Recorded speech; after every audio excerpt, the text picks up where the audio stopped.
اهلا بيكم يوم جديد ويوم سعيد عليكم باذن الله.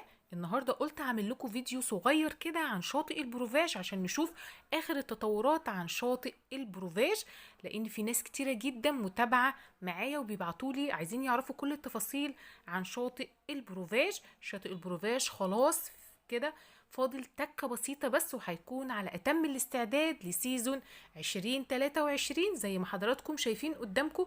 خلاص هو في المراحل الأخيرة تقريبا بالظبط 10 أيام أو 15 يوم بالكتير وهيكون جاهز لصيف 2023.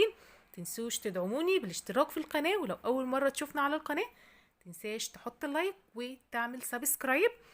الفيديو ده عاملاه مخصوص لكل محبي شاطئ البروفاج. خلاص الرمل خلاص بتتفرش على شاطئ البروفاج.